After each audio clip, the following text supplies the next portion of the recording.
Your basic existential threat is already in progress. And the fear that deadbeat Donald wants to instill in this nation, well, so far, it's to an extent working. As colleges and legal firms do bend the knee because they do fear the consequences that deadbeat Donald can impose on them. As the nutty but invariably correct Keith Olbermann stated in a recent podcast, essentially, Trump wants to scare us all out of dissenting. Thousands and thousands of administrative errors, thousands of conceivably, maybe even likely, intentional errors to scare them. Be like the television networks, be like the law firms, be like Columbia University. To borrow the bully speak of the tariffs, don't retaliate.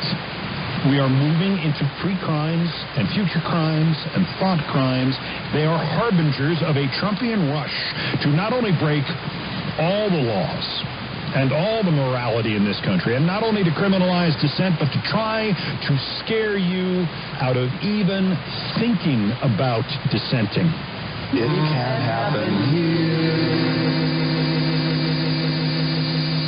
Oh, yes, it can. As so many have tried to prepare us for the eventuality of since the end of WW2. You know, the big one. And, of course, it begins with the elimination of certain rights.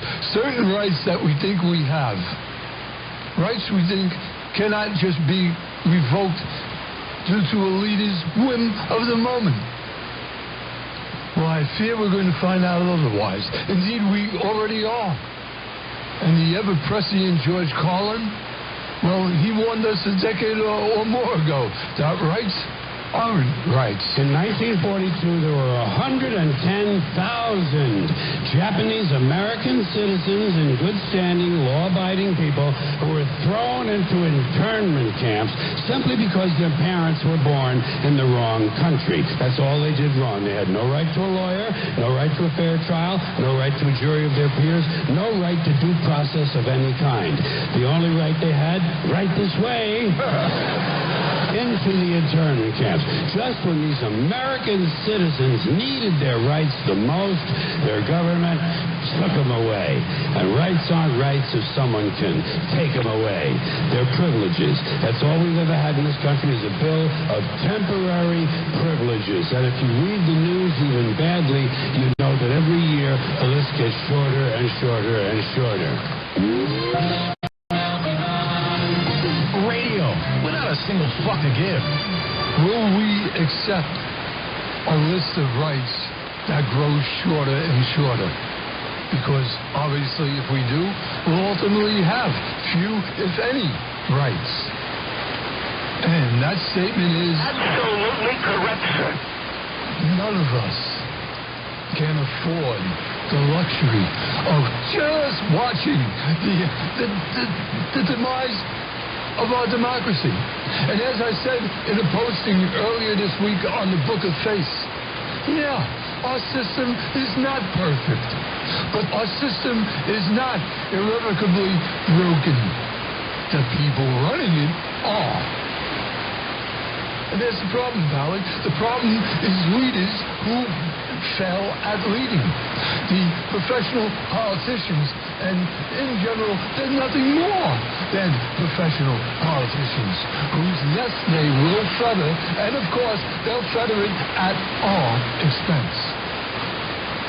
So perhaps we will get better at electing better people. Right. But one thing I have learned through history is that is unlikely. But giving up and trying to do so, that is a death sentence for mankind. And this is a nation way too fucking distracted by the bright, shiny objects of entertainment that our media dangles in front of us to care enough to invest our limited lifetimes in doing the critical, heavy thinking that is required to do so, to preserve and protect our rights, or, our privileges.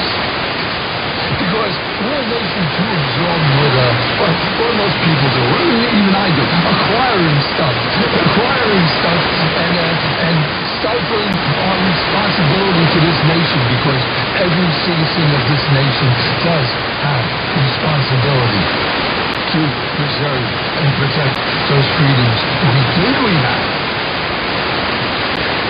Our responsibility to this nation that has, up until recently, been a nation that represents what most other nations have desired to emulate, to become.